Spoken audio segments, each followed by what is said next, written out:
Okay, look at that. You know, one thing that has just lately, a house divided against itself cannot stand. Mm-hmm. So we've got to always work at that. Yeah. And it's work sometimes. It is work. It is work. It is work. It is work. It is. Yes. Yeah. Yeah. So number Okay. 2 item is love your husbands. Yes. Okay, let me run this. Yeah. Picture. You show by actions, love languages. Yeah. He needs to know he's liked and admired.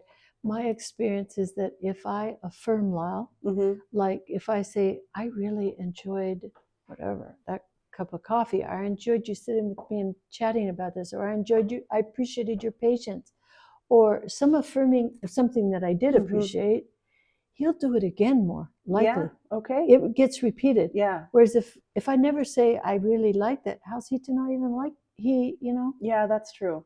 I mean, it's sort of Yeah, like you have to kind of communicate that point. yeah, and treat him as you want to be treated. Yeah.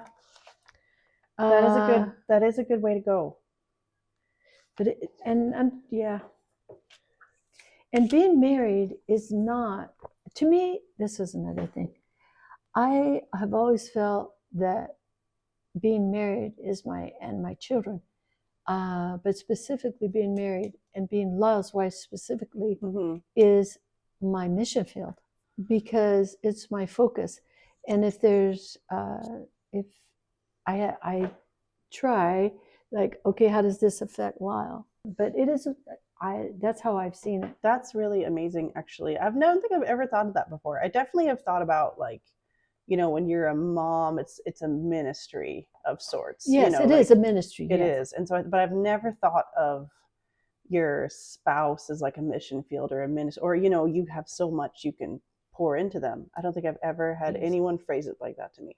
Well, the thing is, I've got experience on how my honing in on what he was doing and what was his interest, and going the way that he was, that made it so he could accomplish things that he would not have been able to do otherwise. Yeah, you gave him that support. I get not just support, that back in and say, well, I think you can. I mean, I've got examples of it. I mean, like, he's very, very smart person. Yeah. Yeah, I can see that. He is. No, he's extremely smart. Yeah, I can see that when I watch him. He's he really is. But anyway, so he was into electronics and all that, but he got interested in satellites things. I mean, and amateur radio. He was a ham radio person. He got interested in these satellites, and one day he came home. He'd been hearing about it or reading about it or whatever, and we were in our bedroom. It's like I can picture it today, back when we had no money and were just hand to mouth, had a little house that we had just barely gotten. So we were tight. Yeah. Real tight. I was, so anyway, but he was telling me about it. He said, oh, Heather, he was just sharing, in Washington, D.C., these guys are all getting together and they're going to do a ham radio satellite. And that will mean that all the people can communicate. And he was going on about this. Cool. About this big convention that was going on. So out of the blue, I just looked up at him. So here he's going, and I see the eyes and the like dreamy sort of a look, like, oh man, imagine what they're doing. And so I looked at him and I said, so why don't you go? And it's like, the look that if you smack somebody and they look kind of shocked. And he looks at me and says, I couldn't do that. And I said, and why not? Yeah, technically. And he said, well, because we don't have the money, and because this, and because this. I said, we'll just eat more peanut butter and jelly. Oh, that's what I said. So nice. And so I said, look, we can do this. You can do this. Go. He said, do you think so? And I said, positive. Love it. That's so away sweet. He went. And in this big broad sky, back in the 80s and 70s and 80s specifically, there are a minimum of 11 satellites that has his, he did the control board on this thing. And so a ham radio person from India could be speaking through the satellite. Okay. He was the one who did that. his well, it was part of it. He was one of the, to the technology today. What those guys did, and it wasn't for money. It wasn't like I was going to get any no. more clothing out of it, no. or something No nice more for the house, peanut or butter and something. jelly. Yeah. Yeah, but it was that it would fulfill him. I could see where his heart was. Yeah, that he wanted to move on this. It was so special, but he accomplished amazing stuff. That's awesome. That if I had not said, "Go, man, go, peanut butter's good," he would never have gone. That's so amazing. But that's just one of many things. Yeah. He's my mission field. Yeah. Wow. So I look at it, and once a year, I don't bug him every week or anything. I say, "So where's our thrust? Where we want to do? What's our goals this year? What do you think?" And if he says, "Whoa, what I really like to accomplish this year," or whatever. And so through the years, I've sort of kept, okay, this is our focus. Mm-hmm. So I lean it that way. And I've sometimes thought of it as a football game, fielding for him. Wow. He's the guy that takes the ball and runs, and I'm there. Okay, and you're setting him up. Put him over there, and it's paid off. That's awesome. And that's just many. Yeah, that's really sweet. Like, for instance, I've got two more to tell you, because tell me. Made such a difference. Mm-hmm. One was when we were just married and I had this little baby. The government said that they couldn't live without Lyle, and he was drafted. Brutal. Yes. Yeah. So here we go off. Anyway, it's a long story, but I'll cut it down to the point where we had this little broken down car. Yeah.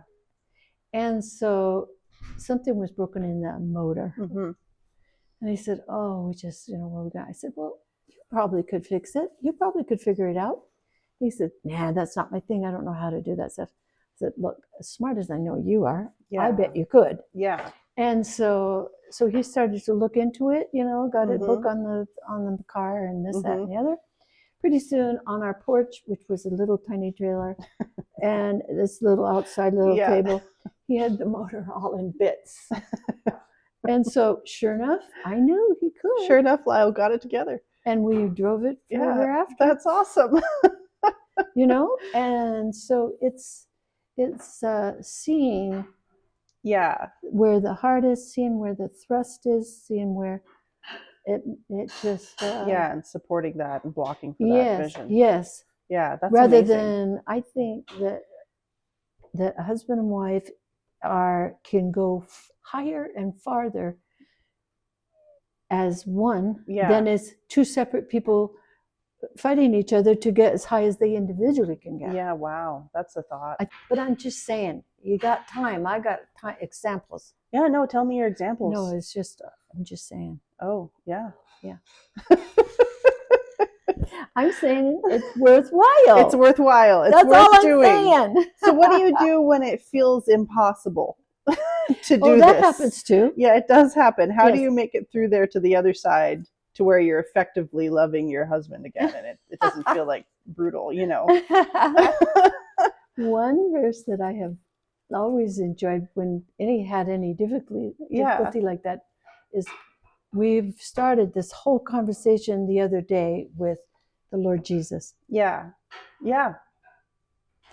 And my thing is, God has been so amazing that I do anything because I love him so much. Yeah. So it's that verse that says, "Whatsoever you do, do it heartily as unto the Lord, and not unto man," is what it says. Yeah. And it's because so that's just what I personally have done, and has worked. Yeah. So it's like taking that on. It's like, for instance, because life is long. 55 years is a long time. It is a long time. Yes. And so the deal is I remember one stage that we went through was he was so focused on electronics and getting these satellites going. It was all new to him. It isn't like he had gone to college already. Yeah. He had to learn this stuff.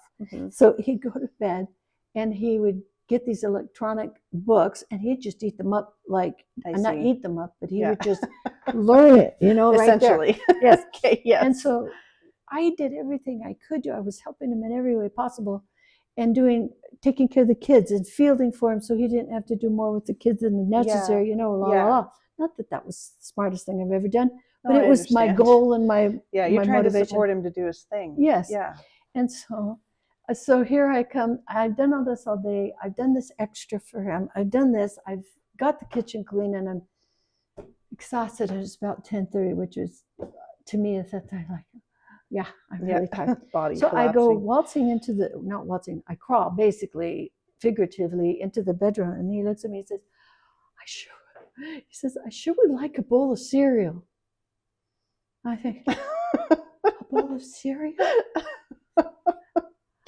Okay.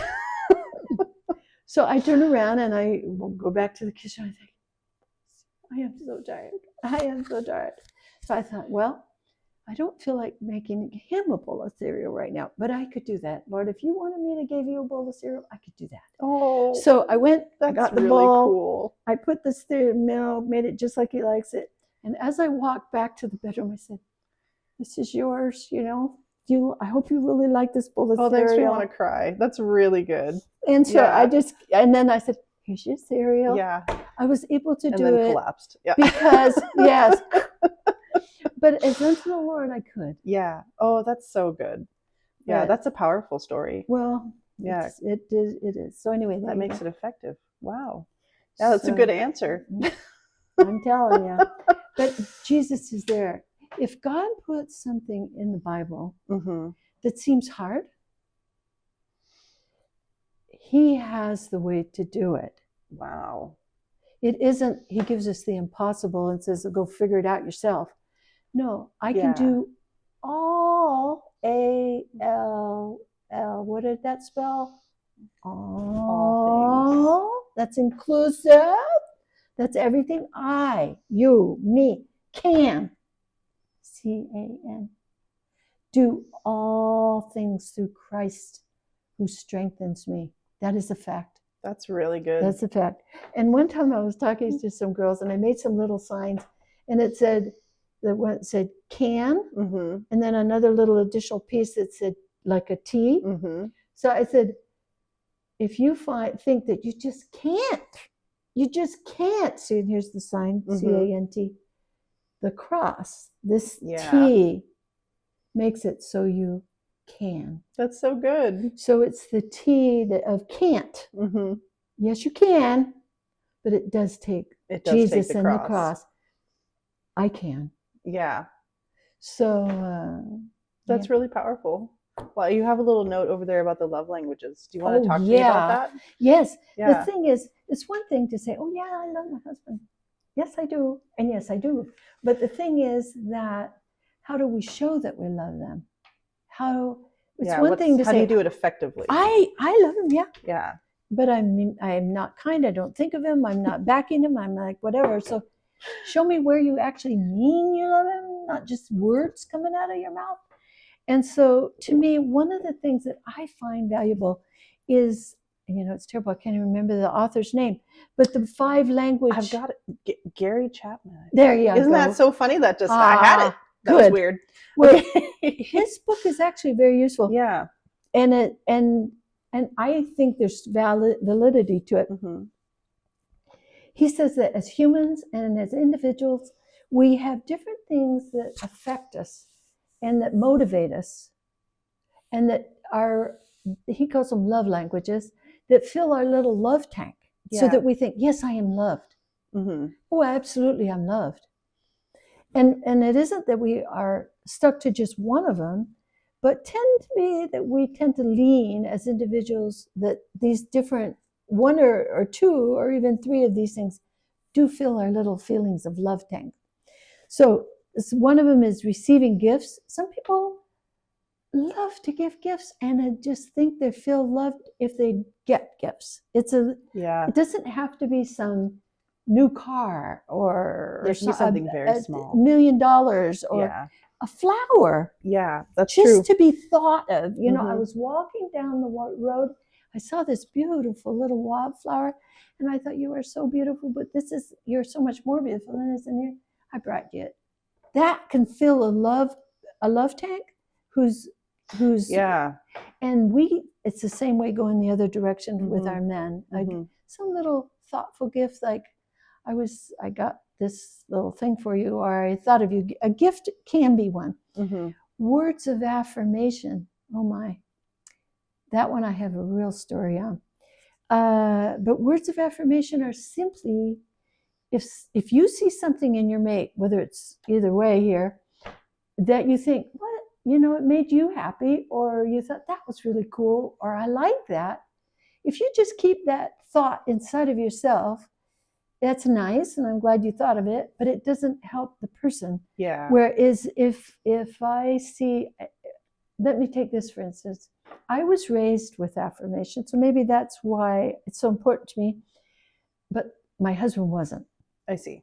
And my dad would give us a hug and say he loved us and how nice we looked and all this stuff growing up. Yeah, cute. So I got kind of used to it. Yeah, I love that. And I expected it, to be actually honest. Yeah. So we get married and there's no, there's no, like, did you like the meal or not? Yeah. Or, what about that? Did you like it? Not a lot of details. And so I thought, Lord, I need affirmation. And what came to me was, do unto others as you would have them do unto you. And I thought, okay, Lord, I can do that. So anytime that I saw something positive, it has to be truthful. It has to be something I genuinely did appreciate. Yeah, you can't be making it up. Yeah, none of this makeup stuff, that doesn't work. But whenever I saw him doing something, I thought, boy, that was cool. Isn't he smart? I said, boy, you are smart. Woo, we are so blessed to get married to you. So cute. I just don't know. And so after, I don't remember how many years it took, but it took a couple of years. It wasn't an immediate shift. Yeah. Oh, now he gets it all the time, anytime. It's like he grew up with it. That's so sweet. It does happen. Gotcha. But what I required was that, and now he gives it to me. I don't even have to think about it. Yeah, now it's easy. But doing it to him showed him what I guess. Yeah. Then quality time. Some people just, unless you sit with them and do stuff with them, then they don't feel loved. They feel like you'd rather be somewhere else. So physical touch. I am a touchy person. I like my husband to hold my hand. Yeah. I like him to put his arm around me. Yeah. I like kisses. So I'll take as many as he feels like giving me. Yeah. And so physical touch is something that I do value. It's like, just even if it's just simply a pat or something. No, that's how John is. He really just wants you to this is all he wants. Yes. And I'm like, okay, that works for you? Yes. That's what it does. That's what he wants. He just wants, and I'm like, all right. But it's a reality. Yeah, it is. It's important. And it makes a difference. Yeah, it does. And then acts of service, doing little kind things for people, and lots of one of those. Me going to get that bowl of cereal, said, look, she cares, even though he wasn't thinking it. He was totally into that book. Yeah. Learning what he was trying to learn. Working hard. That he didn't think, well, look, my wife's so tired. He was this way, and he happened to want a bowl of cereal and looked up and said, I'd like one. And so for me to go do that was fulfilling. That he couldn't think I didn't. It was an act of service. So that little book actually is quite beneficial. That's pretty good. And I think it's worth practical checking wisdom. What your husband's love language is. It's interesting. Because you could get farther. Now, I do have a story, and that was very sad. Somebody very close to me was having a struggle with their marriage. And I knew it was a girl, and I knew her husband. And I realized, because when you've read the book, you kind of notice like different things. Yeah. And so the deal is that I knew that one of this person's love language was affirmation. So I thought, well, I am going to be really helpful. I'm going to tell this lovely little lady what would make a big difference, what could really get her a long, nice, happy husband, and who would do more for her. Yeah. And so she agreed to see me. So I said, hey, I've got this thought. You're having all these struggles.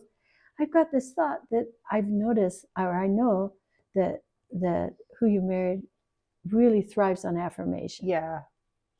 And that I'm not saying that you should tell him lies, but Yeah. if he does something It that has you to be like, something nice. anything Yeah. that's true, that doesn't have to be big. Yeah. And she looks at me and she says, I can't do that. And I looked at her, I thought, first I couldn't comprehend her words. Yeah.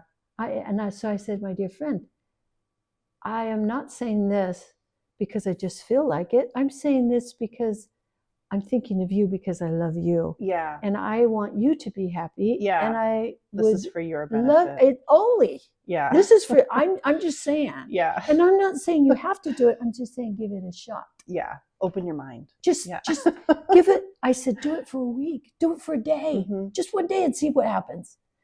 No, I can't do that. I wasn't raised with that. I can't do that. And I'm thinking, oh, this is really bad. I thought, oh no. And sure enough, this couple did not last. That's such a bummer. And then the man remarried, and he married somebody who affirms him and backs him. Yeah. And the guy's rich, which the first one really wanted to be. She wanted a husband that was rich. And now this guy needed to be affirmed and backed.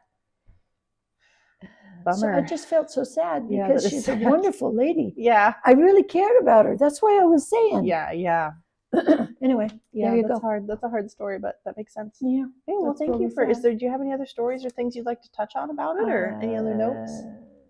No, I think that God came to give us life, and that more abundantly. Mm-hmm. So if you get saddened in the dumps, just remember that it's not from God. He is not the one that is making you sadden in the dumps. There's got to be an answer that he has, because his desire and gifting and purpose is he has come. John 10:10b. The first part of John 10:10 is what the devil does: to kill, to destroy, to steal. He comes to destroy us. So if it's destroying your marriage, if it's destroying your children, if it's destroying anything about you, let me guarantee that didn't come from God. Mm-hmm. Just take my word for it. I'm 75, remember, I'm ancient. And some things I tell truth, and if I've never told you anything else, it's if it hurts you, if it destroys you, if it demeans you, if it pulls you down, it's not. That's what God. The devil does. Wow. Because John 10:10, black and white, B says, I am come. Jesus has come to give us life, and that more abundantly. Yeah. So if it's giving you life and that more abundantly, that doesn't mean you don't go through difficulties, but he's the source of our joy. And if you are having struggles in his will, you say, where's my abundant, please? Because I think you're in, because that is what he gives. Yeah, that's really powerful. That's all. Yeah. Thank you. That's so good. Okay. Yeah. Wow. So what's our next one? Love our children. Oh, now that one for sure you'd think would be a given. It can be a little hard. Yes, truly. Okay. What if you never get any sleep? I know. Yeah. What if you never get any sleep? There's been a few of us who have lived through that one. Yeah. No kidding. Well, thank you, Sister Heather. Yeah, of course.